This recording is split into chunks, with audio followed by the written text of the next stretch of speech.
Yo voy a responder a lo largo de la conferencia que sí, que creo que sí. No solamente la ciencia, sino la cultura moderna. La ciencia es un aspecto esencial de la cultura moderna. Por tanto, yo voy a responder sí. Pero el objetivo de esta charla o de esta reunión, desde mi punto de vista, sería que entendiéramos por qué yo voy a responder sí. Por tanto, si decimos que hablamos de una nueva imagen, es que tenemos un punto de referencia, y este punto de referencia es una imagen antigua, digamos, ¿no? Por tanto, en alguna manera debemos tener claro a qué nos referimos cuando hablamos de imagen antigua y a qué nos referimos exactamente cuando decimos que la ciencia o la cultura moderna permite una nueva imagen del cristianismo. Esto es lo que yo voy a tratar de precisar. A lo largo de las diapositivas lo iremos concretando. Quiero también indicar previamente que el guión de diapositivas que ustedes tienen y que se ha repartido es un guión de diapositivas donde hay muchas más cosas que las que voy a comentar aquí en esta conferencia, porque no tendríamos tiempo de, si las fuera comentando todas, punto por punto. Sin embargo, aunque yo dé una visión sintética, que yo creo que es lo que debo hacer aquí, porque 50 minutos son 50 minutos y no dan más de sí. Por tanto, yo ya sé que tenemos que reducir el contenido de este PowerPoint, pero sin embargo les va a ser útil.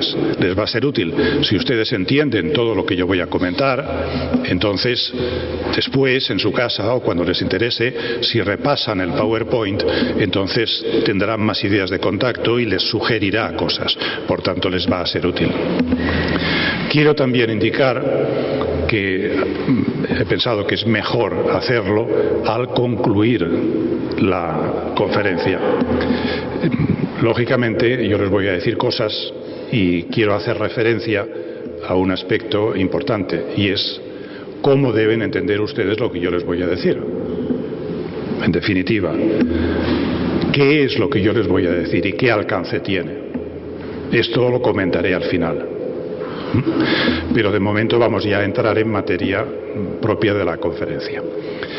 Para entender todo lo que yo quiero explicar a lo largo de estas diapositivas, hay algunos conceptos básicos de los que quiero partir, porque si no quedan suficientemente clarificados, entonces no tendríamos los conceptos fundamentales para entender la lógica de todo lo que yo voy a decir. Una primera idea que yo considero que ya es sabida por todos ustedes, pero que la pongo aquí para conectar, ¿no? Bueno, y una observación. Estos comentarios iniciales, estas ideas iniciales que yo quiero ahora introducir, tienen como finalidad el que nos hagamos una idea clara de lo que es para el cristianismo el querigma cristiano y lo que es también la hermenéutica. Son dos conceptos, querigma y hermenéutica, que debemos manejar con claridad, porque si no los manejamos con claridad no entenderemos muchísimas cosas, pero además, desde luego, esta conferencia tampoco la sabremos valorar bien, lo que dice. Por tanto, a esto vamos, a aclarar qué es el querigma y qué es la hermenéutica. Fíjense que una idea básica de la que partimos, y la que no voy a insistir, es que para nosotros el cristianismo es la adhesión personal y existencial a Jesús de Nazaret. En la historia de Israel aparece la figura de Jesús, predica, sus discípulos se adhieren a él, creen en su doctrina y se adhieren además personalmente, tienen fe en su autoridad. Por tanto, el cristianismo es, en el fondo, el seguir proclamando en la historia el mensaje de Jesús de Nazaret. El cristianismo no trata de inventar nada, no es una filosofía. El cristianismo es un seguimiento y una proclamación en la historia del mensaje de Jesús, de la doctrina de Jesús. Y el cristianismo, los cristianos, la Iglesia, estamos sometidos a lo que Jesús dijo y no queremos inventar nada. Naturalmente, lo que llamamos la fe cristiana, esta adhesión a Jesús de Nazaret, tenemos aquí en la parte inferior de la diapositiva, la fe cristiana, es la creencia de que Dios se ha revelado en Cristo. Cuando aceptamos a Cristo, lo que estamos aceptando en el fondo es que Dios está en Cristo. Según la teología católica, esta fe cristiana se produce como resultado de dos elementos básicos, que son la razón natural, que descubre a Dios en la creación, la razón natural, y al mismo tiempo el espíritu o la gracia.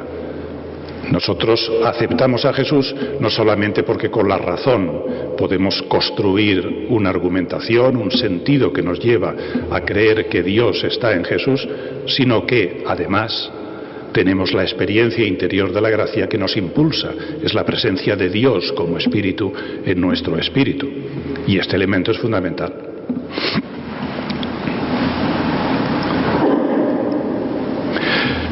Supuesto esto, naturalmente decimos que el cristianismo es la aceptación de una revelación. Creemos que Dios se ha revelado en Cristo.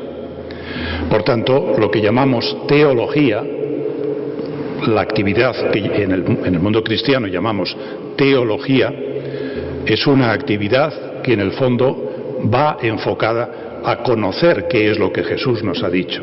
La teología trata de profundizar, de entender, de explicar lo que Jesús ha dicho, la doctrina de Jesús.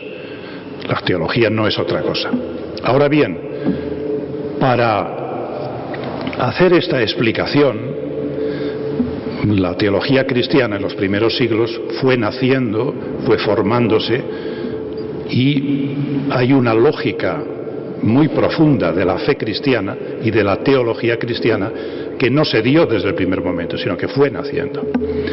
Yo ahora no me puedo meter en razonar esto y explicarlo bien porque no tenemos tiempo, ¿no? Pero simplemente hago alguna alusión.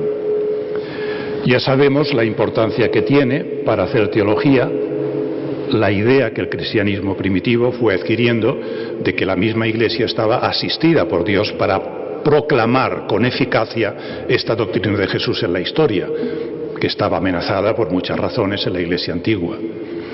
Entonces aparece la referencia a la Escritura, el concepto de inspiración, que es básico, y el concepto de asistencia a la Iglesia para hacer la interpretación de la Escritura.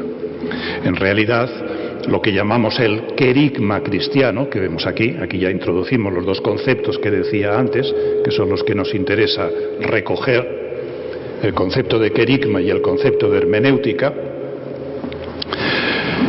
El concepto de querigma está naturalmente referido a lo que es la palabra de Jesús, lo que Jesús dijo, pero lo que Jesús dijo se dio en la Escritura, pasa la historia a través de la Escritura y además la Iglesia lo interpreta. Por tanto, para nosotros, en la teología cristiana y católica, lo que constituye el querigma cristiano, que es lo que la Iglesia entiende que Jesús dijo, nace no solamente de unos escritos así mecánicos que interpretamos literalmente, sino en el fondo el querigma es la fe de la Iglesia. La fe de la Iglesia que se proclama, y la Iglesia sabe que está asistida para que en esta proclamación esté dando a la historia los elementos esenciales del mensaje de Jesús. Poco a poco, a lo largo de los primeros siglos, pues se va formando un paquete de contenidos que se manifiesta en los credos, que es el querigma cristiano, que es la esencia del cristianismo. Ahora bien, junto al querigma cristiano, que es la esencia del cristianismo, en la Iglesia, al hacer teología, se produce también la hermenéutica, que es la interpretación. Lógicamente, la Iglesia quería explicar el querigma, y al explicar el querigma estaba influida por la cultura de su tiempo, por la sociedad de su tiempo. Entonces la Iglesia comenzó a interpretar en los primeros siglos el mensaje de Jesús y a exponerlo desde el fondo de la cultura de su tiempo. Y esto es lo que siempre se ha hecho, ¿no?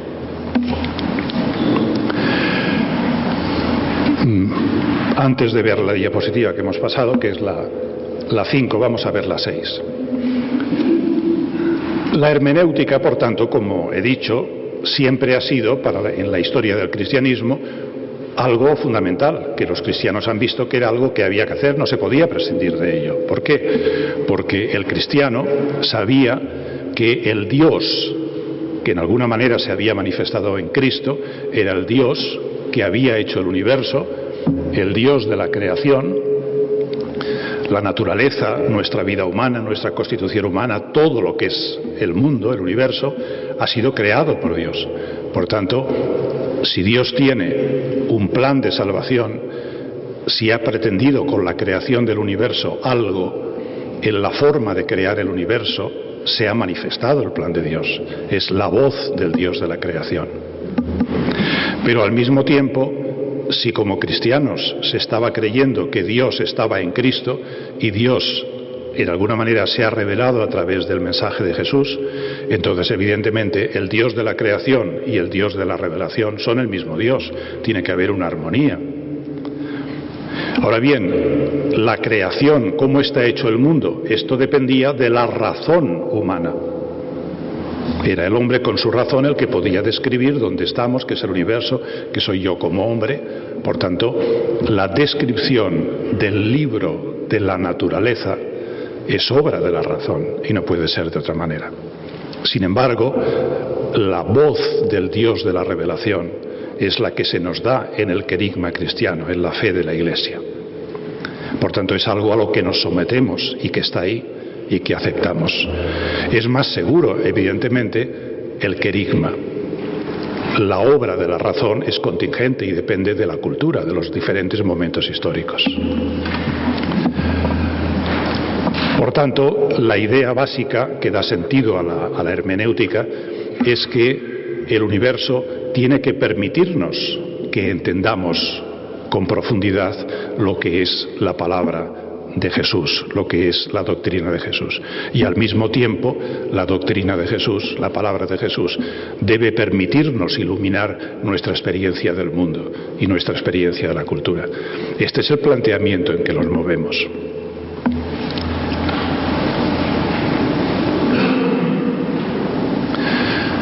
Esto es lo que siempre ha dado sentido a la actividad teológica. Por eso, si nosotros repasamos la historia de la teología, veremos que efectivamente hubo hermenéuticas o interpretaciones del querigma cristiano. San Agustín, por ejemplo, pues San Agustín dio toda una interpretación del cristianismo basada en presupuestos filosóficos, que, como se suele decir, principalmente son Platón. Santo Tomás, siglos después, da también una interpretación del cristianismo que es lo que da origen a la teología tomista. Y, naturalmente, el punto de vista filosófico en que se fundamentó Santo Tomás era distinto del de Agustín. Por eso hay muchas diferencias entre San Agustín y Santo Tomás. Y así podríamos hablar. En la historia de la teología escolástica, pues si hablamos de Suárez, pues Suárez o Duns Scotus son otras hermenéuticas o otras interpretaciones. Si la imagen del universo en el mundo contemporáneo, en la ciencia, ha cambiado, no es la que era antes, y muchas cosas han cambiado, entonces, en principio, el planteamiento sería pensar que la realidad del universo creado por Dios es la que hoy en día nos describe el pensamiento contemporáneo, con más precisión. Por tanto, en alguna manera, también podríamos decir, y esto es una hipótesis, la imagen del universo en la ciencia también tendría que llevar a una teología de la ciencia, o la cultura moderna también debería llevar a un modo de entender el querigma cristiano en nuestro tiempo.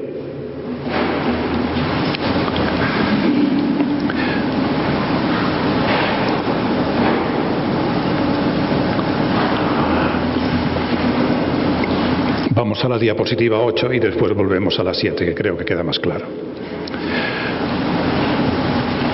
Una idea que tenemos que tener en cuenta como punto de referencia, recuerdan, para ligar las cosas y entender bien lo que voy diciendo, que antes decía que es muy importante entender, para seguir la explicación de la conferencia que va, como decía, tiene la orientación de responder la pregunta, ¿permite la ciencia una nueva imagen del cristianismo? ¿Recuerdan, no? Decía, algo que tenemos que tener claro es cuál es la perspectiva antigua, es decir, si vamos a una nueva imagen, ¿de dónde venimos, no?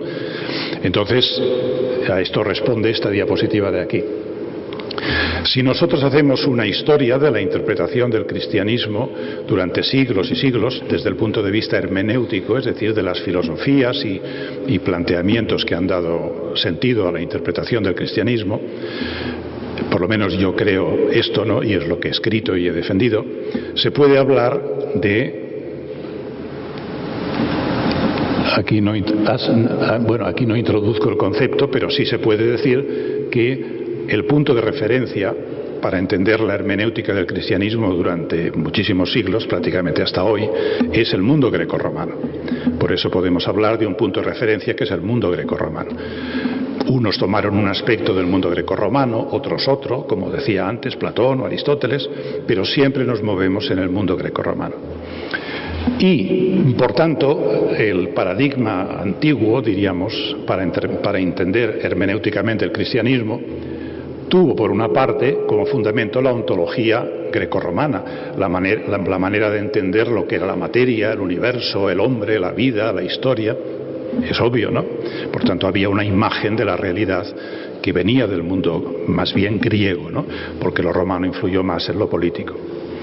Y al mismo tiempo, una característica de toda esta manera de pensar es que durante siglos y siglos los filósofos y el mundo cristiano creyó y pensó que en el universo es patente para la verdad, para la razón humana, lo que es su verdad última. Hay una patencia de la verdad. El hombre se coloca ante el universo y el universo le permite entender que el universo le muestra una patencia de lo que es la verdad, de lo que es su verdad profunda. Y esta manera de pensar general de este paradigma se puede, simplificando mucho, porque lógicamente yo estoy aquí dando una conferencia en 50 minutos y se tiene que simplificar, pero no hay más remedio, ¿no? Pero digo, este paradigma antiguo tiene como dos dimensiones que se tienen que entender. Una de ellas hace referencia a lo que sería la dimensión filosófico-teológica, es decir, cómo se entiende al hombre, cómo se entiende su constitución, cómo se sitúa en el universo, cómo se relaciona con Dios. Y esto ha dado lugar a una perspectiva que podríamos llamar teocéntrica o teocentrismo. Dios es el centro de la vida humana y no es posible entender al hombre si no se entiende en relación con Dios. Al mismo tiempo, desde el punto de vista social, ético-político, este paradigma tuvo una visión que podríamos llamar teocrática. La parte filosófica es teocéntrica y este teocentrismo en el fondo lleva a un teocratismo que se manifestó durante muchísimo tiempo en la filosofía política del cristianismo.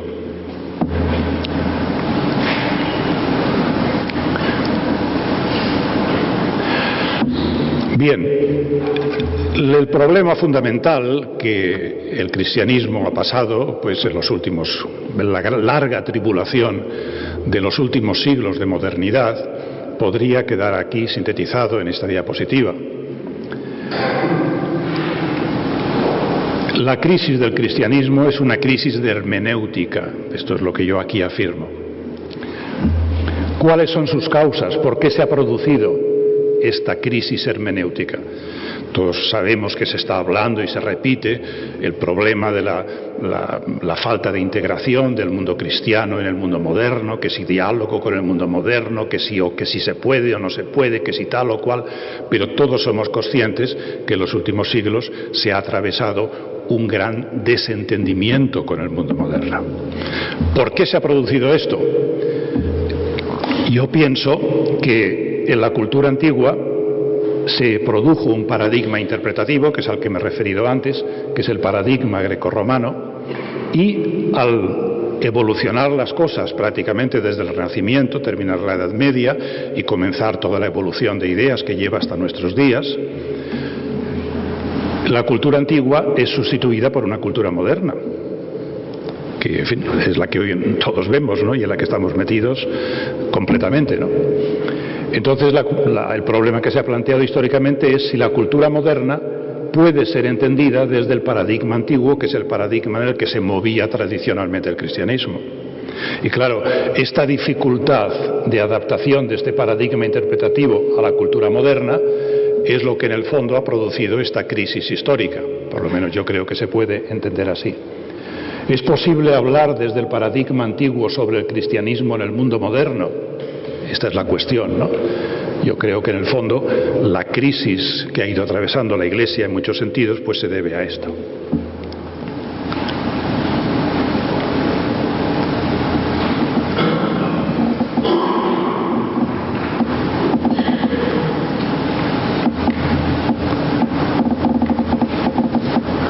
A ver si me aclaro.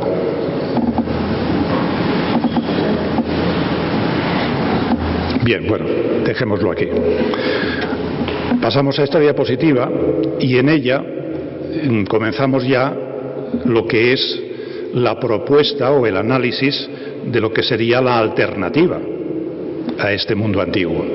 La alternativa a esta manera de ver que tuvo la Iglesia durante siglos, que es probablemente la que ha producido esta falta de adecuación al mundo moderno. ¿Qué es lo que está pasando hoy? Ya recordarán que en el título de la conferencia, o en el subtítulo mejor, yo planteaba la pregunta: ¿permite la ciencia una nueva imagen del cristianismo? Y en esta diapositiva yo expreso la opinión, que ahora veremos, ahora razonaremos, expreso la opinión de que sí, en efecto, yo creo que hoy en día estamos entrando en un tiempo excepcional, porque se están madurando en conjunto y lo que durante siglos fue muy difícil de lograr, que fue esta armonía del cristianismo con la cultura moderna, se está comenzando a vislumbrar. Esta es, naturalmente, una opinión optimista, que es la que yo, sostengo. Por tanto, vivimos tiempos excepcionales, y estos tiempos excepcionales significan que probablemente se va a producir una reconciliación con la imagen de la realidad en la razón moderna. ¿Esto qué significa? Pues que la imagen del universo, de la materia, del hombre, que tiene el cristianismo y la que tiene el mundo moderno, pueden entrar por vías de reconciliación. Por tanto, esto sería la dimensión que antes llamábamos filosófico-teológica. Y después, al mismo tiempo, se va a producir una reconciliación con la exigencia moral, ético-social cristiana en el mundo moderno. Eso sería la dimensión sociopolítica, la praxis, el compromiso cristiano por la liberación humana en la historia. Yo en esta conferencia no voy a hablar de esta parte social y sociopolítica. Me voy más bien a referir a esto otro de aquí. Pero las dos cosas están implicadas, porque en el mundo moderno las dos cosas van al unísono. Es lo que decía en la diapositiva anterior, ¿no? Que se va a producir, por lo menos yo pienso que estamos en condiciones de ver que hoy en día a ese mundo antiguo, a esa imagen del cristianismo antigua que produjo la inadecuación con el mundo moderno, se le puede presentar una alternativa. Por tanto, se puede pasar del paradigma antiguo, que era un paradigma grecorromano, al paradigma de la modernidad. En esta diapositiva quiero simplemente referirme de manera intuitiva, inicial, porque ahora después esto lo vamos a ver con más profundidad, ¿no?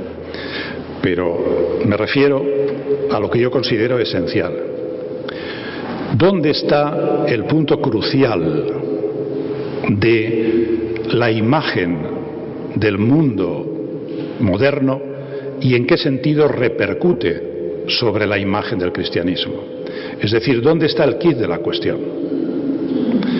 Y yo diría, el quid de la cuestión consiste en que el cristianismo y nosotros, porque estamos educados todos por lo general en una mentalidad antigua, debemos pasar de esa idea de que vivimos en un universo donde la verdad se nos impone y es patente, y nosotros como cristianos en nuestra visión clásica dábamos una interpretación teocéntrica, debemos darnos cuenta de que la imagen del universo y del hombre que hoy en día nos da la ciencia nos sitúa en un universo en incertidumbre.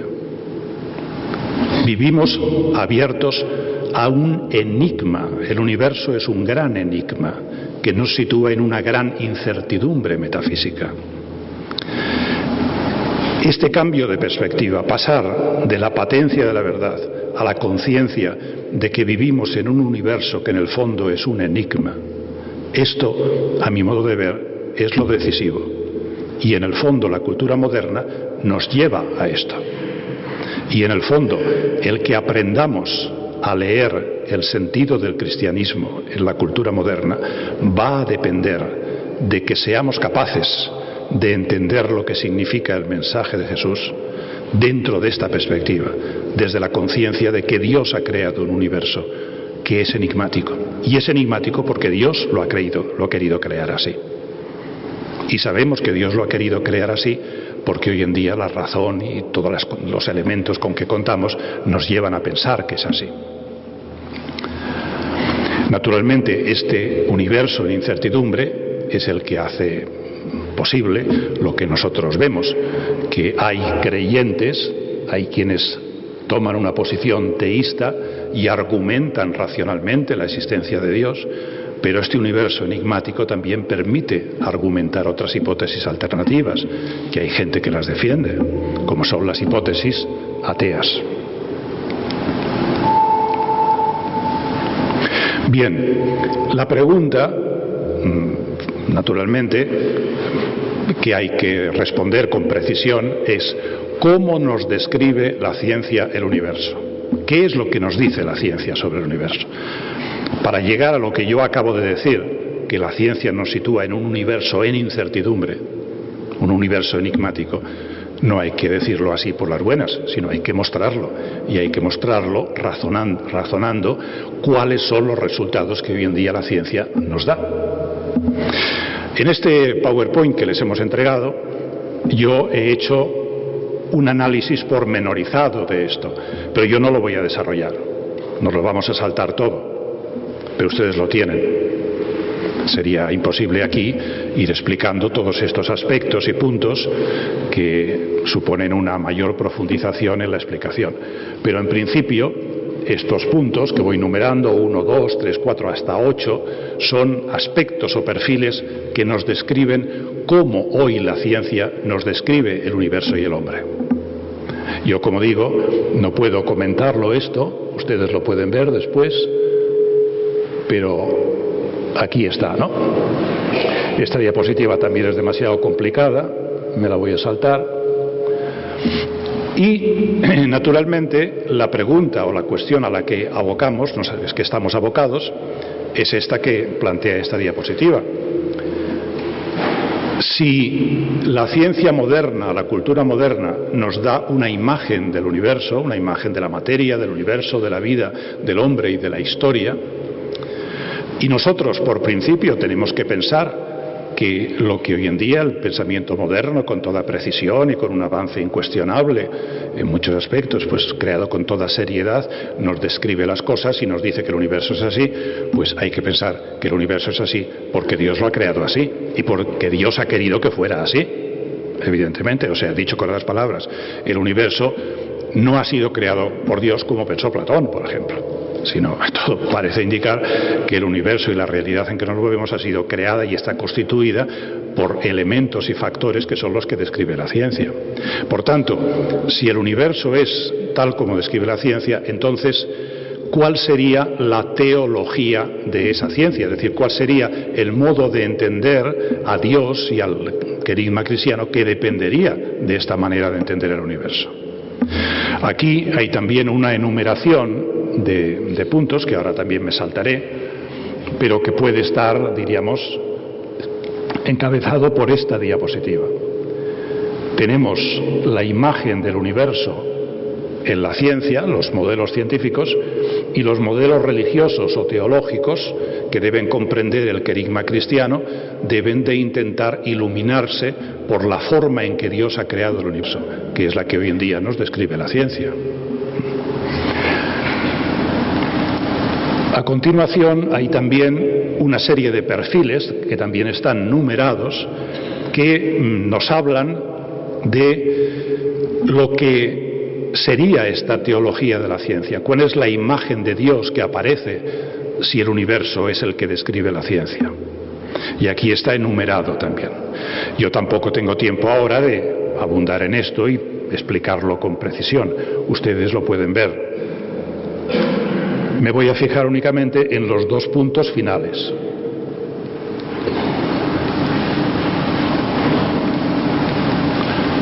El punto 11 y el punto 12, que son los dos puntos finales. La ciencia nos lleva a un modo de entender cómo Dios ha hecho el universo, que nos dice que la ciencia conduce a entender que Dios no ha puesto al hombre en un universo de evidencias absolutas, sino enfrentado al enigma metafísico desde su libertad. Dios ha hecho este universo, y si lo ha hecho así es que Dios lo ha querido hacer así. Y por tanto, si el universo de hecho, está construido, está creado de una manera que a nosotros nos sitúa ante un enigma y ante una incertidumbre metafísica, es que Dios lo ha querido hacer así. La ciencia muestra que el universo permite argumentos de verosimilitud a favor del teísmo, pero no son impositivos. Y las interpretaciones ateas y agnósticas son también posibles, como de hecho vemos en nuestra sociedad. Por tanto, al decir que el hombre queda abierto a este enigma, no decimos que el hombre no pueda tener argumentos positivos, razonables, en función de resultados de la ciencia y razones filosóficas, para ver que Dios es una hipótesis verosímil. Esto es así. Pero esto no es impositivo. Y hay otros que pueden hacer otra argumentación, que es lo que de hecho vemos que pasa en nuestra sociedad.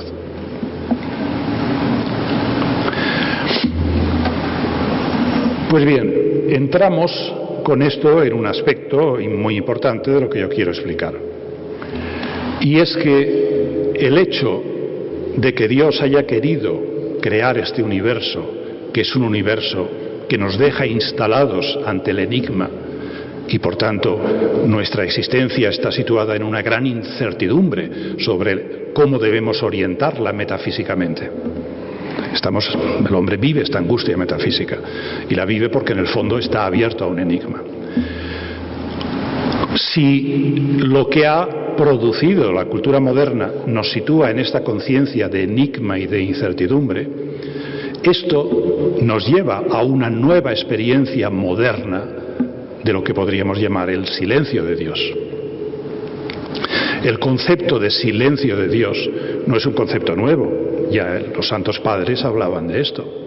Y se ha hablado mucho en la mística, en fin, en muchos momentos. Ahora, antes el silencio de Dios se veía matizado dentro de un horizonte teocéntrico y teocrático también en el fondo, ¿no?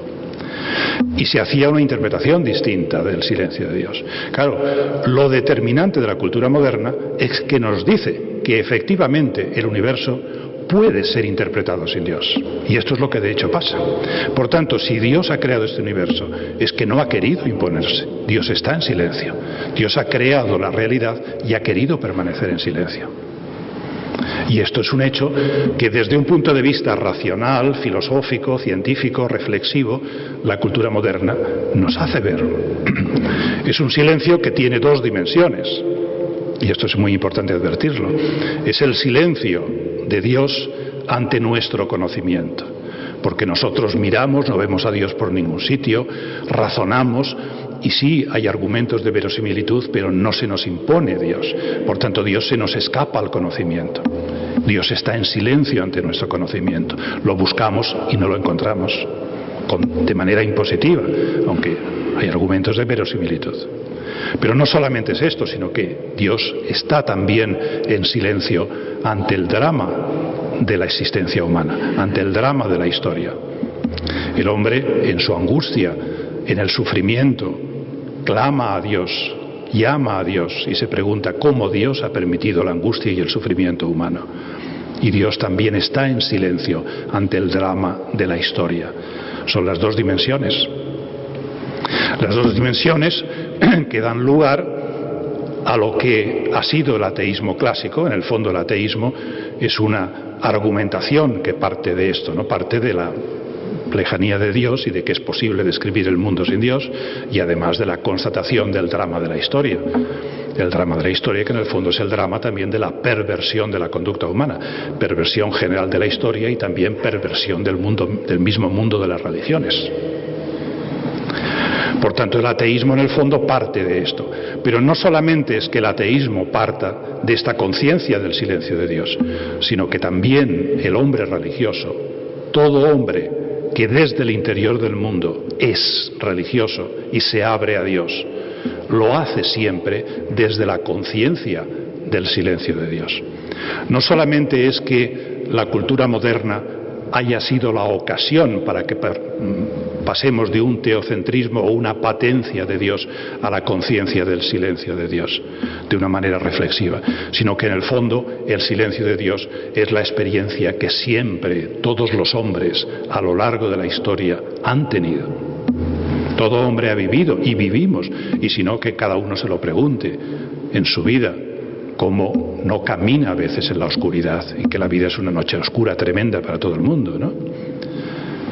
Sin embargo, el hombre religioso cree en Dios, está abierto a la esperanza de que existe un Dios y que este Dios quiere salvar y quiere tener una relación con el hombre. Y esta, diríamos, posibilidad de aceptar a Dios, de abrirse a Dios desde un universo donde Dios está en silencio, esta posibilidad está, diríamos, expresada en lo que yo llamo el logos del ocultamiento divino. Es decir, el hombre que acepta a Dios es un hombre que de una u otra manera está aceptando a Dios a pesar de su lejanía y de su silencio. Por tanto, el hombre religioso, todo hombre, la religión natural, todo hombre que acepta la apertura a ese Dios salvador, a ese ser divino que salva, en el fondo lo hace creyendo en un Dios oculto y liberador. Estos son los dos factores esenciales de la referencia del hombre a Dios. Esta referencia del hombre a Dios, aceptando este logos del Dios oculto y liberador, o sea, aceptando a Dios a pesar de su lejanía y de su silencio y creyendo que ese Dios esconde en la historia un proyecto de salvación, esto está en la experiencia religiosa subjetiva de todo hombre, sin tener religión, sin ser budista. Todo hombre abierto a Dios, en el fondo está abriéndose desde esta esperanza en un Dios oculto y liberador. Y en las religiones históricas igual. Este logos, esta estructura antropológica está metida en el fondo de toda posible religiosidad.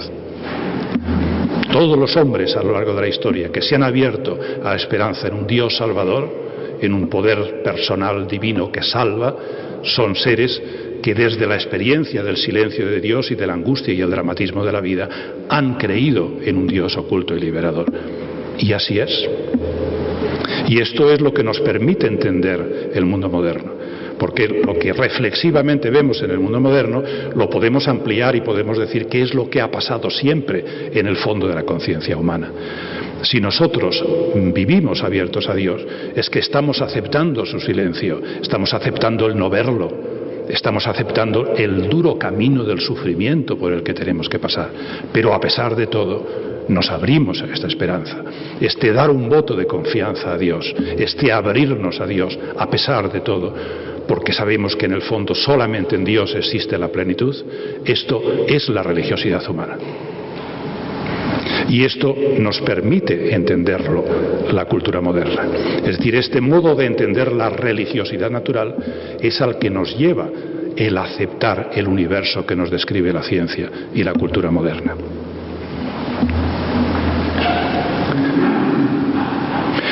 Desde el punto de vista cristiano, podríamos decir que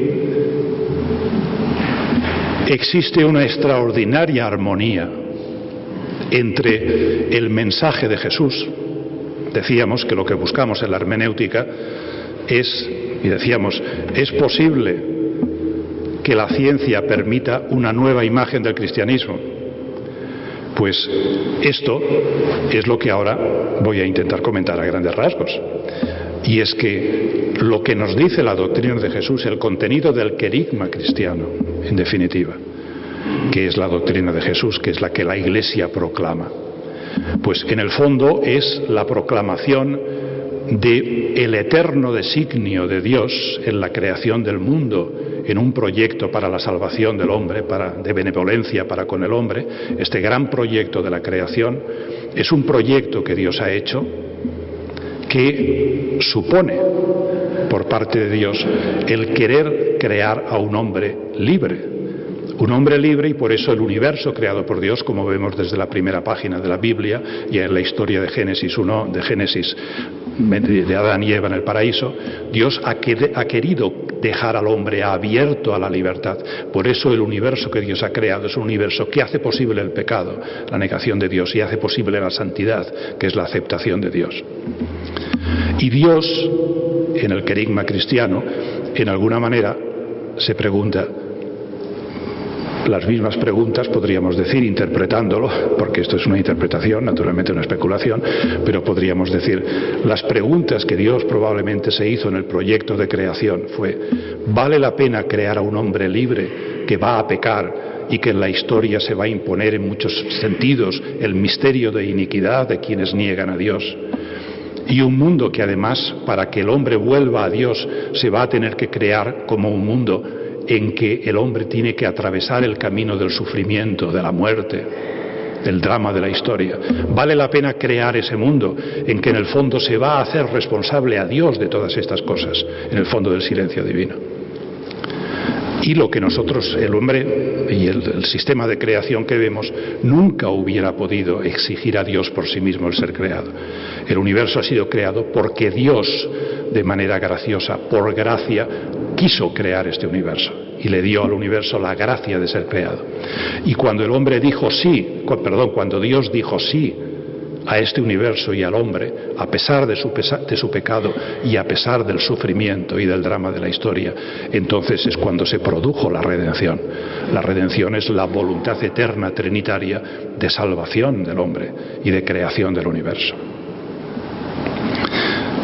Voluntad que, en fin, no nos metamos, pero todo esto ha sido interpretado en la perspectiva del protagonismo del Verbo divino, que, como nosotros vemos en el mensaje cristiano, es lo que después, el eterno designio divino de crear este universo, es lo que nosotros vemos después en el misterio de la muerte y resurrección de Cristo, que es la manifestación y realización en un momento del tiempo humano de ese eterno designio de Dios, de crear al hombre en toda su plenitud personal y en su libertad, para liberarlo escatológicamente. Y el misterio de Cristo nos dice efectivamente, en la muerte en cruz, que un ser divino, que es Jesús, acepta el dejarse llevar a la kenosis, al anonadamiento, en la creación del universo, pero que ese mismo ser divino es el que va a manifestarse de una manera gloriosa por la resurrección.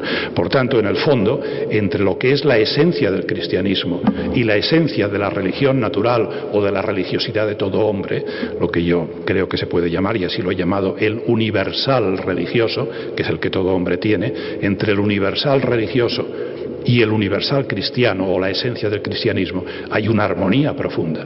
En el fondo, lo que nos ha dicho el mensaje cristiano es que efectivamente es real y existente ese Dios que por amor se ha ofrecido en la creación.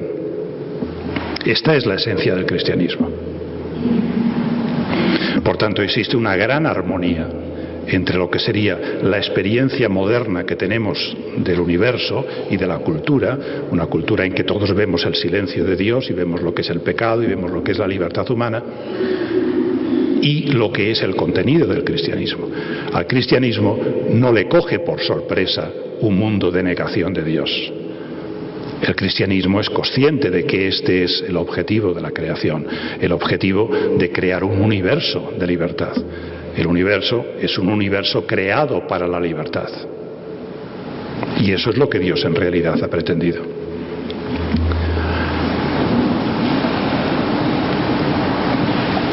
Bien, aquí hay una parte del PowerPoint en que yo argumento cómo hay una serie de pasos que lógicamente nos llevan a entender que la esencia de la teología es la teología de la kenosis, entendida en este contexto.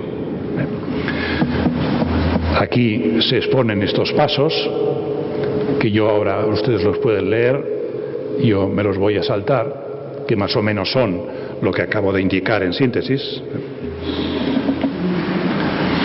Y vamos ya a la parte de conclusión de la conferencia, que hemos dicho que serían como 50 minutos, ¿no?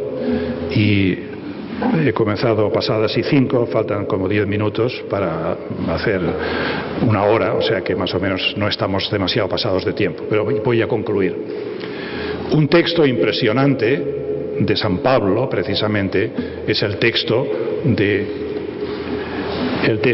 Filipenses, el himno de Filipenses, donde habla de la kenosis e introduce la idea de que en el fondo la kenosis es el don de Dios, diríamos, ¿no?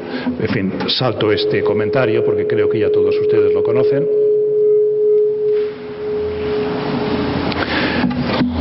Y me refiero a algunas ideas conclusivas que ya también las he comentado, ¿no? La teología de la kenosis nos habla de que precisamente el universo es un universo creado por la voluntad de autodonación que Dios tiene.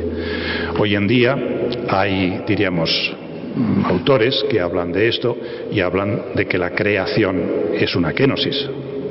La creación como kenosis, en el sentido de que la kenosis que vemos en Cristo es la kenosis que revela el don de Dios en toda la creación. Hay una armonía entre la donación que Dios ha hecho de sí mismo a la libertad humana y a la plenitud humana. Hay una gran armonía con lo que es la kenosis cristológica.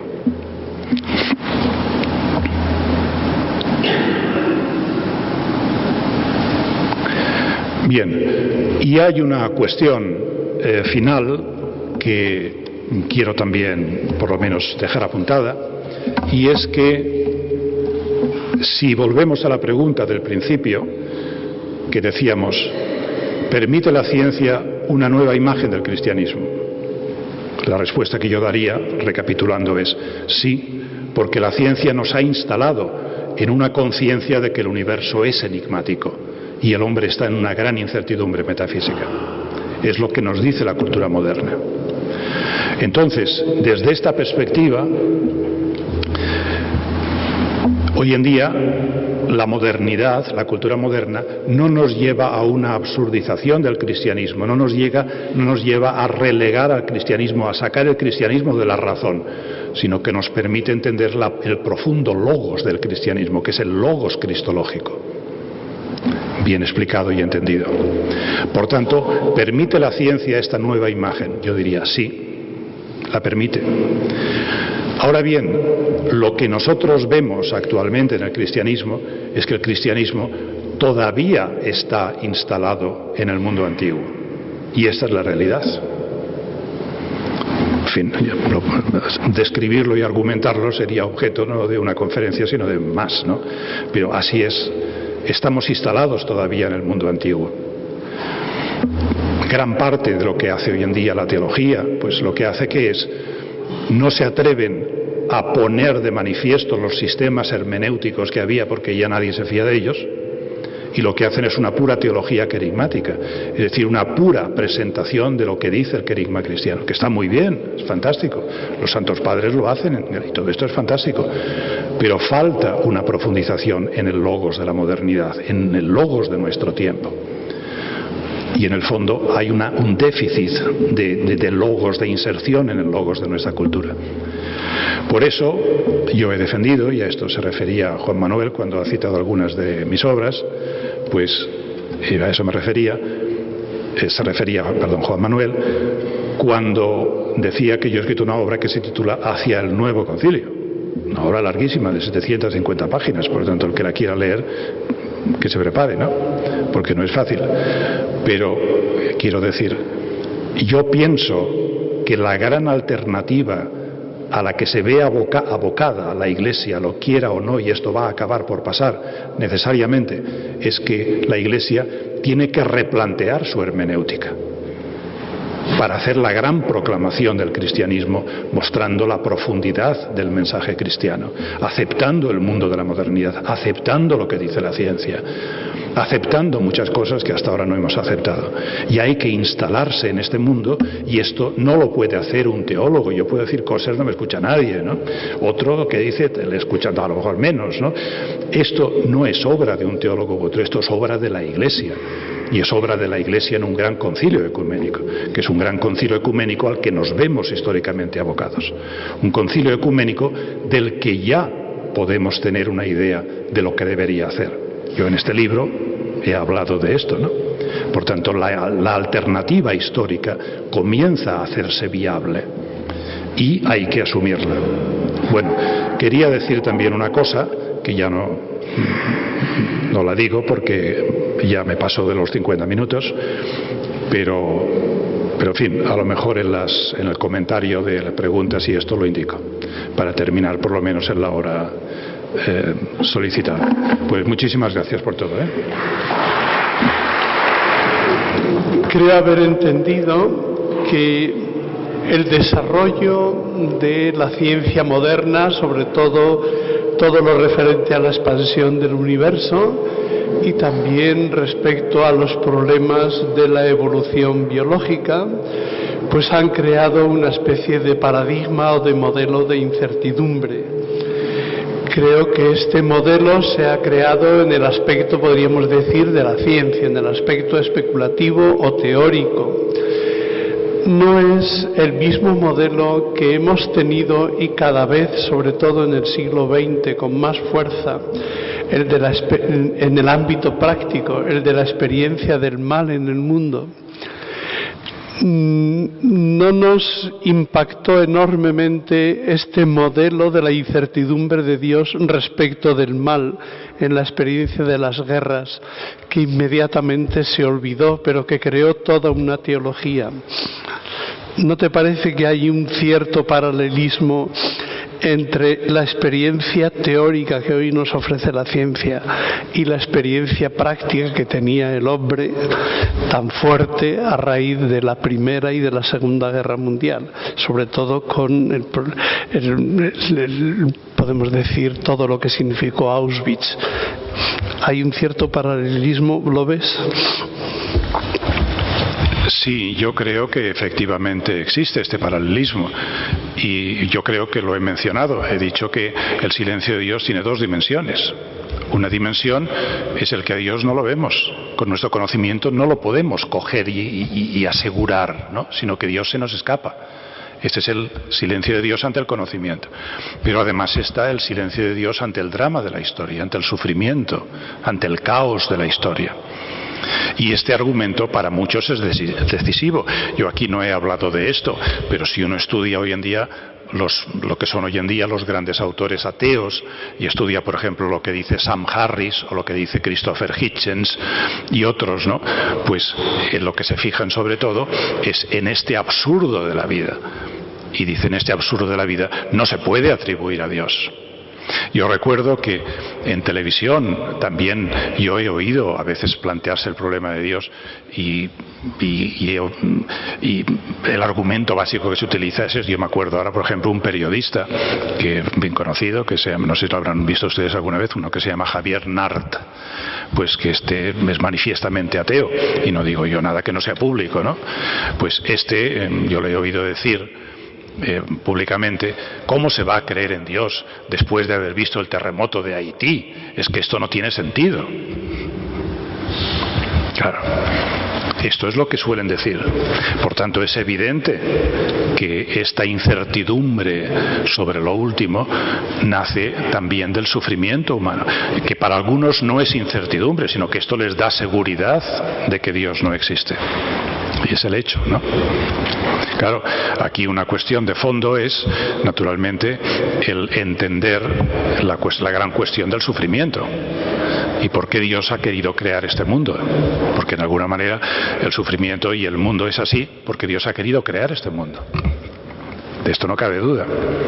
Claro, yo creo que desde el punto de vista que yo he expuesto de un Dios que ha querido permanecer en silencio y ha querido dejar abierta la libertad para que el hombre pueda concebir una idea del universo sin Dios, pero que también el hombre pueda concebir una idea del universo con Dios y pueda llegar a Dios. Este diseño de un universo, diríamos, para la libertad, que es el que Dios ha querido, ha llevado consigo que Dios cree un universo autónomo. Un universo autónomo, ¿qué significa? Es un universo que Dios ha creado. Esta es una cuestión muy interesante, pero que no tenemos tiempo aquí de ver. Dios ha creado dotando a la materia en el Big Bang de unas propiedades primordiales, que son las que después, por su propia lógica y por su propio contenido, van produciendo la aparición del orden en el universo. El orden físico y después el orden biológico. Pero este universo, una vez creado por Dios, está dado a su propia lógica, y este universo es un universo que Dios ha creado para que vaya de la muerte a la vida, de la vida a la muerte, progresando, evolucionando. Es un universo dinámico que nos hace surgir y que puede ser entendido teísticamente o ateísticamente. Y en este universo, cada uno tiene el lugar en que la lógica, diríamos, determinista y ciega de este universo creado por Dios le da. Yo nazco con una propensión a una enfermedad, y no es que Dios a mí me dé esta enfermedad y me diga ahora yo a ti te voy a dar esta enfermedad, sino es que yo en el proceso del mundo he sido así, y Dios ha creído el proceso global, pero a mí me toca esto y a otro le toca otra cosa. Naturalmente, yo creo en los milagros y creo que Dios interviene en nuestro favor. Y cuando nos encontramos en la historia del mundo y en la autonomía del mundo con momentos difíciles, podemos recurrir a Dios y Dios nos ayuda. Pero el mal no nos viene dado por Dios, sino que Dios acepta este universo que ha creado así, que es el universo que, al ser así autónomo, permite que unos lo interpreten sin Dios y otros lo interpreten con Dios. Por eso es un universo para la libertad.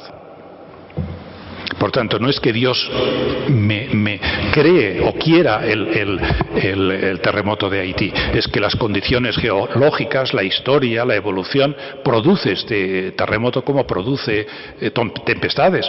Y claro, los hombres estamos en medio y padecemos lo que es el ritmo del mundo, el ritmo del universo. Y tenemos que aceptar nuestro papel y nuestra posición en él.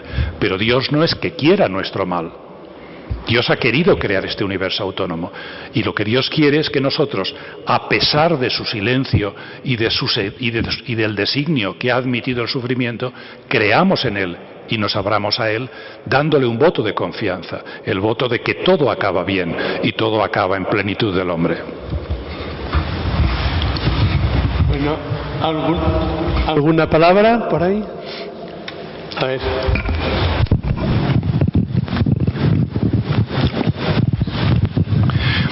Tú eres Ildefonso Murillo, ¿no? En relación con la aparente antítesis entre mundo antiguo y mundo moderno. Sí. No se podría, parece como si en el mundo moderno se pudiera prescindir, o se debiera prescindir, o convendría prescindir, por ejemplo, de todas las aportaciones del mundo antiguo. Por ejemplo, del pensamiento escolástico o del pensamiento greco-romano. ¿No se podría decir también que en la modernidad ha habido ciertos aspectos que ha desarrollado y otros aspectos que los ha dejado al menos en penumbra, y que por tanto a lo mejor en la modernidad nos convendría recuperar ciertas dimensiones que estaban claramente desarrolladas en el pensamiento grecorromano y en el pensamiento escolástico? Es una pregunta simplemente. Sí, muchas gracias.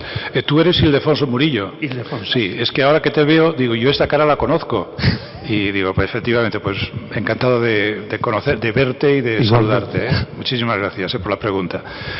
Pues efectivamente yo nunca he dicho, ni he escrito, al revés, he escrito lo contrario, Yo no he dicho que con el mundo antiguo o con la escolástica o la patrística que haya que decir borrón y cuenta nueva. Lo que yo digo no es esto.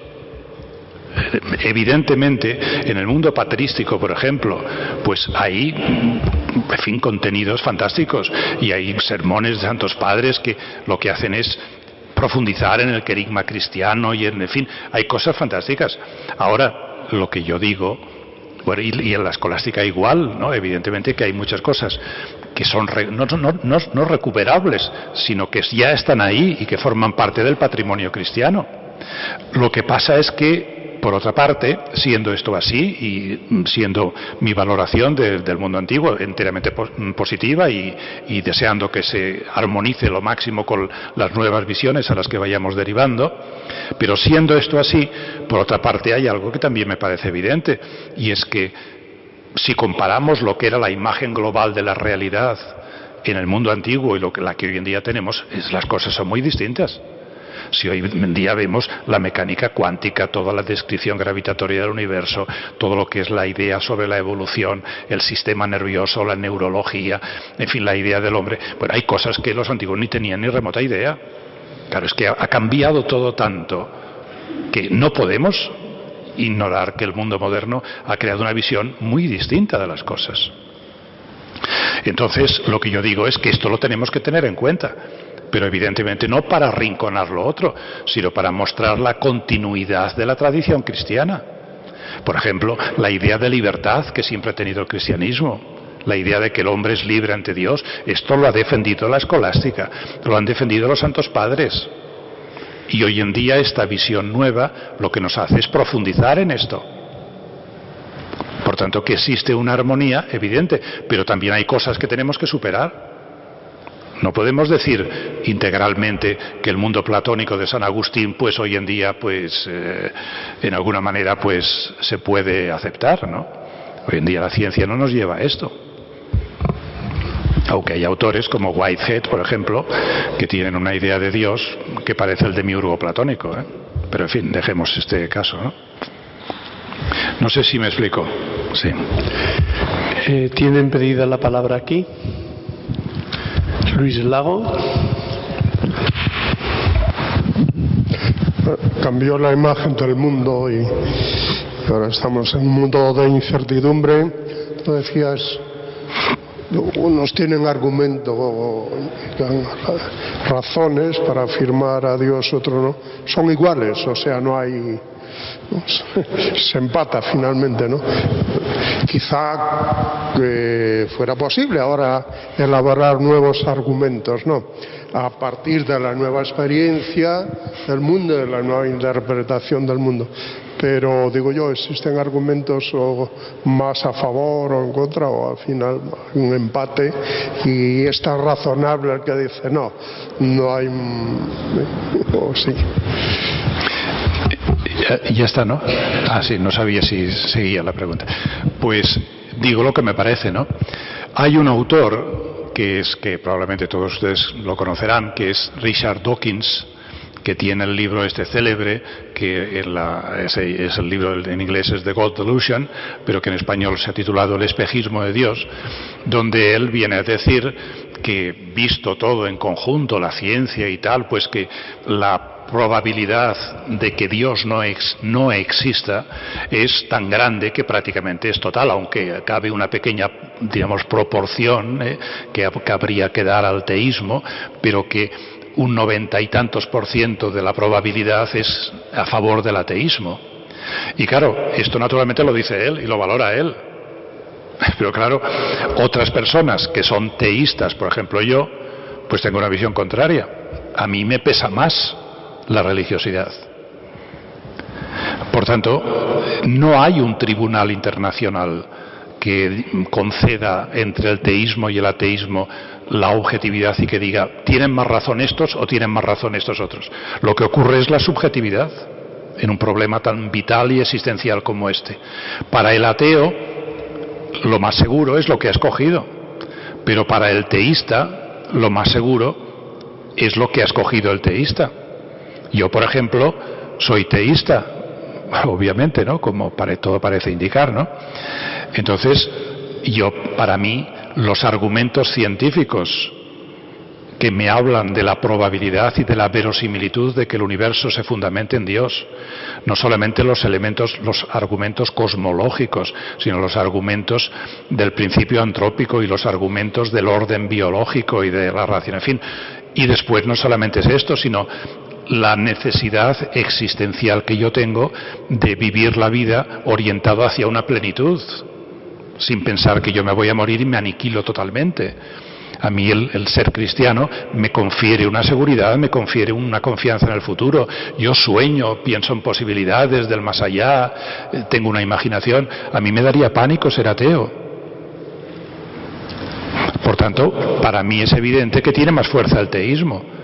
Pero lo que yo no creo que se pueda es decir de una manera objetiva, tienen más razón los que dicen que Dios existe. Porque es que hay gente que no lo admite esto. Entonces esto es inviable. Ahora, subjetivamente, evidentemente que los hombres religiosos tienen muchas razones para ser teístas.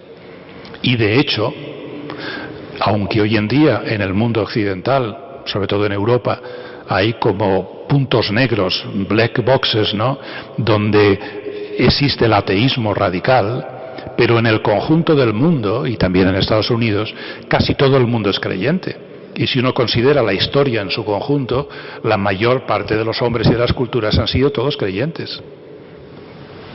Todos los hombres han encontrado que la plenitud de la vida debe acabar en Dios, y si no, estamos perdidos.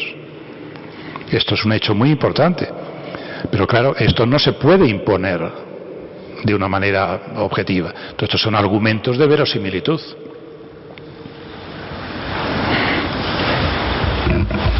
¿Alguna? Simplemente, si nuestros queridos mártires de Salvador no dicen nada a los ateos y a los teístas, yo les pido un aplauso antes de marcharnos de esta sala.